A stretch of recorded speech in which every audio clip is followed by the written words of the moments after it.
In this video you'll learn how to play open string power chords used by all the great rock bands, so stay tuned.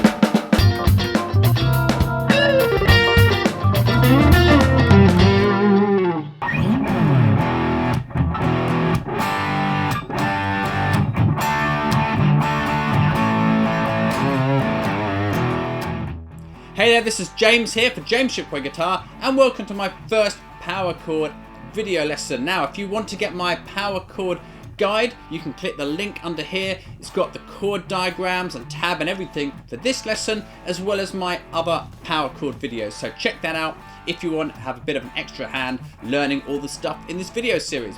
But anyway, let's dive in straight away and have a look at what a power chord actually is. Now, most chords have 3 or more notes in them, your basic G major, E minor, D and bar chords and this kind of thing. Power chords are different. They have 2 notes in them, and this, strangely enough, gives them a much more powerful sound. Now, most power chords are called 5 chords, and the chords I'm going to show you are E5, A5, D5 and G5, and you'll use these shapes all the time. They're really useful. Let's jump straight in and have a look at our first chord, E5.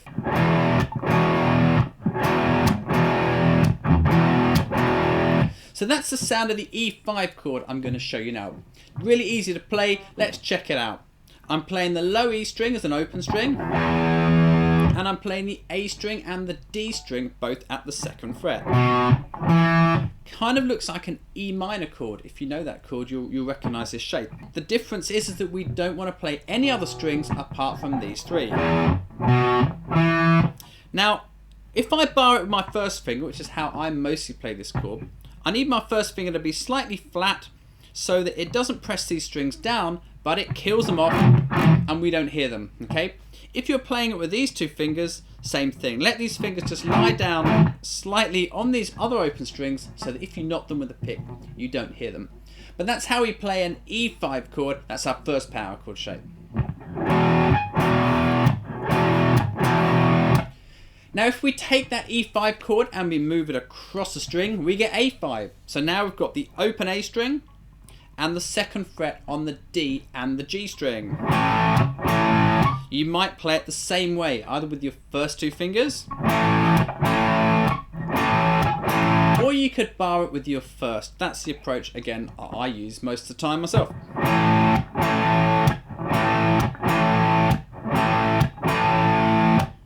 So that's how you can play an A5 chord shape. Next, let's take a look at our D5 chord. Now, for this one, we're going to play the open D string, the G string at the 2nd fret, and the B string at the 3rd fret. So again, it's almost like a D chord with your 2nd finger lifted off.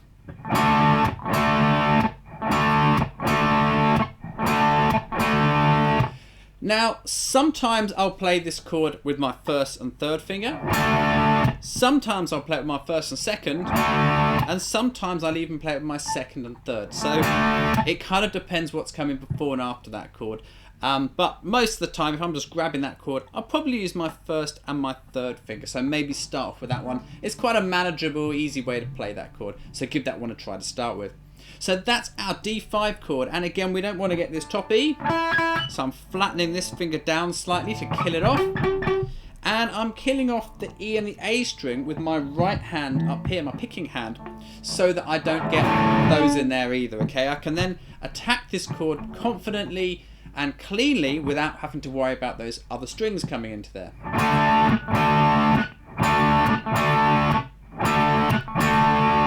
Okay, we've got E5, A5 and D5 there. Let's have a look at a really useful G5 chord. Now I'm going to play the E string at the 3rd fret. I'm going to use my 2nd finger for that.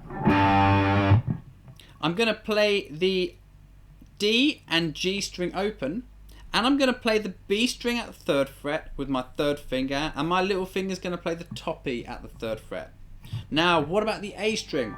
Well, I tend to keep my 1st finger off here, and I kill off or mute the A string on the underneath of my 2nd finger here. So it just wants to touch that string very lightly. Don't bar it or you'll get that. And if you don't mute it enough, you'll get this. Sounds a mess, right? So it's just got to touch that A string just enough so that we kill off the sound of that A string and we can attack that chord without worrying about it. Now this is a great G5 chord. It's used all the time by bands like ACDC, Guns N' Roses, these kind of bands use this a lot. Here's what it sounds like.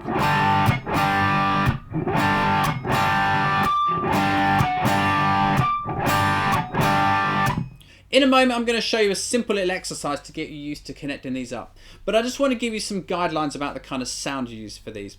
Now I'm going to keep it very simple. There's lots of variations and a lot of people might disagree with what I'm saying. But I want to give you just some real simple guidelines if you've never done this before, okay? So most of the time we're going to be playing these with distortion. Try not to use too much distortion unless you specifically want that really heavy sort of grinding kind of sound, okay? It's really easy to go too overboard with distortion.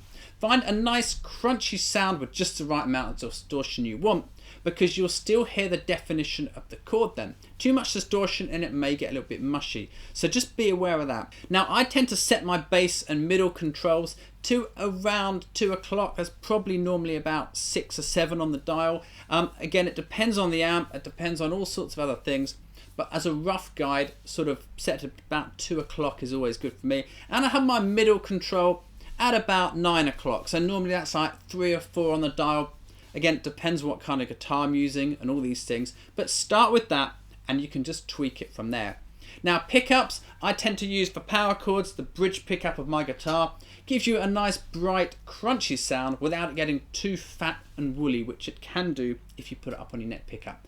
Here's a simple little exercise you can use to get used to connecting these chords up. Now as well as this, you'll probably want to use some songs by favourite bands and this kind of thing, but this will just give you something concrete to use and practice which only uses these 4 chords. So let's have a listen to it.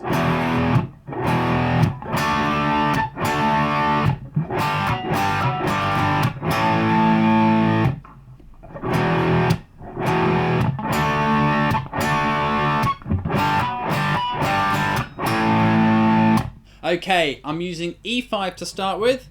Again, I'm barring that with my first finger. Then I'm dropping down to my D5 chord. Watch those open strings as you go so that you kill these off with your picking hand as you move to D, okay? So you don't get them in the D5 chord as well. So that's the first bit, it's just going from E5 to D5. Let me loop that round for you for a moment.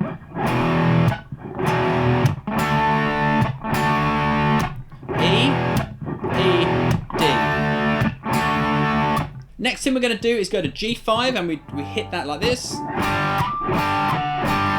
And then we go to our A5 chord. In this case I would definitely bar it with my first finger across those strings down there at the 2nd fret.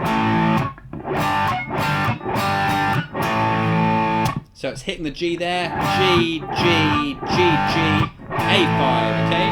3, 4. Let's have a listen to that all joined up now. 3, 4.